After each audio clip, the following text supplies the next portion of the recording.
First question from the DHN. If there are students that don't have access to computer or reliable internet, how is DCS working to reach with them?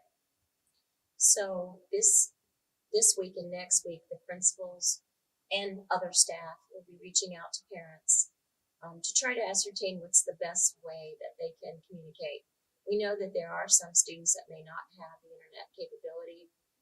Certainly at the elementary level, we are talking about doing packets, kind of old-fashioned, but talking about doing some sort of paper lessons, and we may have to do something like that as well at the secondary level. But until we can reach out to parents and find out what's the best way to send things or communicate, then we'll have to keep that kind of at bay, because we need to determine that issue first.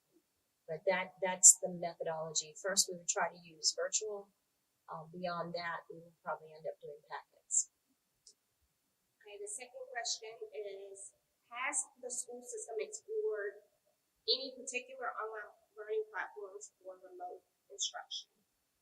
Well, I know many of the teachers use Google Classroom, but since this began, maybe for about the last 2 or 3 weeks, we have been receiving a lot of companies have sent resources, and we have tabulated those resources, and we have entire charts of free materials, including different types of platforms that teachers would be able to use.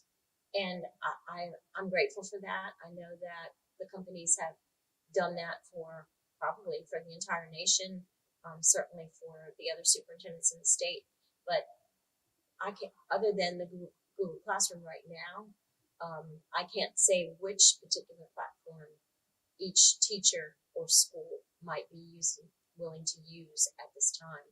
But I know there are a number of resources that have come through. All right, the next question is, how much will the transition to remote learning cost DCS? That's hard to say until we reach out to our families to find out where they are.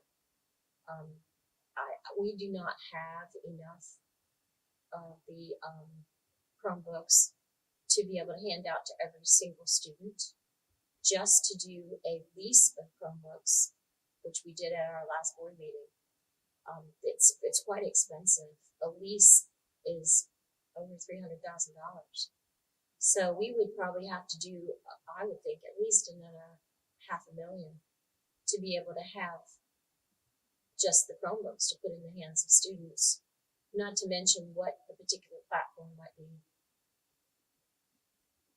that we would be exploring. So I cannot, at this time, it's not something that is front and center.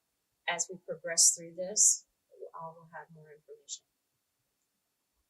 The next question is the state assisting in the efforts? The state is giving us guidelines, which is really where we are right now, and has instructed us to create our plan, which will fit for this particular school system. And I think that's, of course, right, because every school system is different.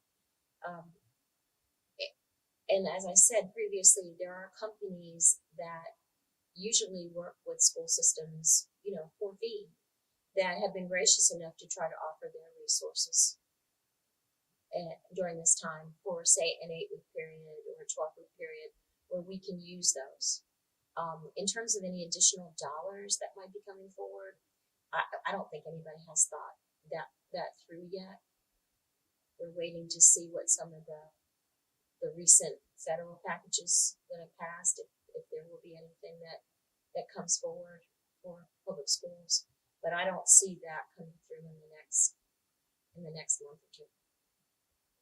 Okay. The next question is, are curriculums having to be redesigned? The teachers will have to make some choices. Certainly, they're going to be looking at what's considered to be high priority standards. They're going to be looking at this time of year and what they normally would have done. And they'll have to make some choices. And yes, you have to look at your delivery model, because you don't have the opportunity to do face-to-face, you don't have the opportunity to do cooperative learning or hands-on. So some of the lessons that they may have to design will be different and look different.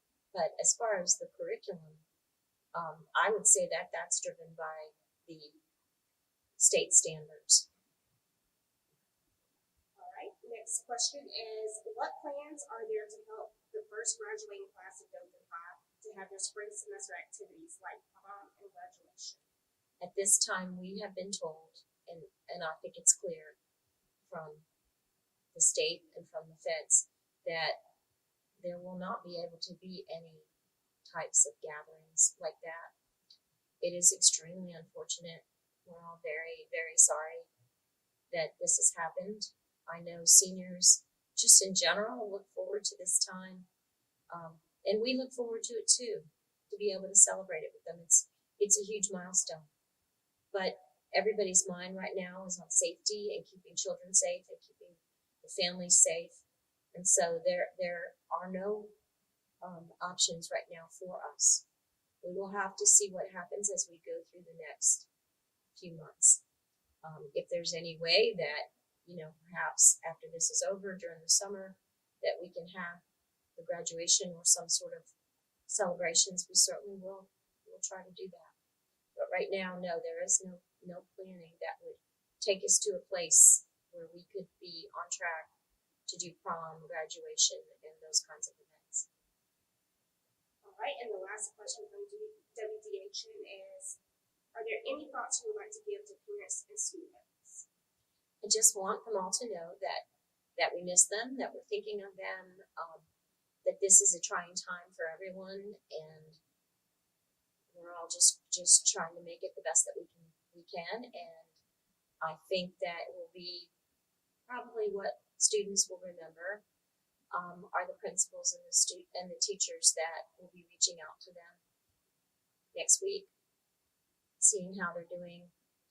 It's a way to keep a connection, and I think that's really, really important right now. So I want you all to be safe, stay safe, and be healthy, and that's what we have to keep our mind on right now. Now we have questions from WTBY. The first question is, what's being done to help students who may not have access to the internet and at-risk students who may not apply themselves to online learning without tutoring and extra encouragement? Well, it's truly a shame that we cannot have any kind of in-person instruction at this time, but I think everyone certainly understands why we cannot. We will be reaching out, principals and staff members will reach out this week and next week to parents to see what's the best way to communicate. Some do have the capability to do virtual and some don't. I fully expect that at the elementary levels, that we will probably develop packets, which are more paper related. How we will deliver those is something that we need to talk to principals about this week. We may be able to do bus routes and have the ability to, have them at different stops, or it may be somewhat like we do lunch with the grab and go. We don't know that yet, but I believe it'll either be using technology like Google Classroom, or it will be something like a packet that they would receive. Okay, next question from WTBY. While the homework hotline is a valuable resource, what can be done for those students who simply can't learn over the phone? They put in parentheses, all students learn differently and their parents, family, friends aren't always able to help.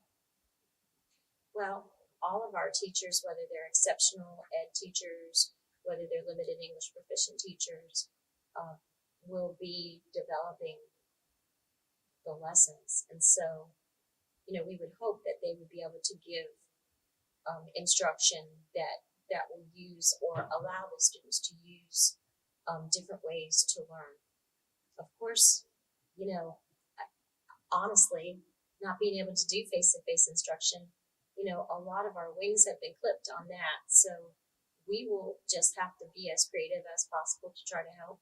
The other thing I see happening is that, with principals and the teachers and the staff, that they will be able to give their information, a phone number, a time, and they can be reached. And yes, it's difficult sometimes to just talk to somebody on the phone or perhaps email a question, but this is really the environment that we find ourselves in now. But I also really believe that any kind of connection will be a good connection.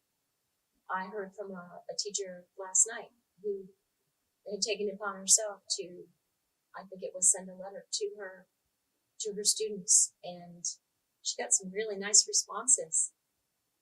And so we don't think about letter writing much anymore, but we may end up going back to something that is meaningful.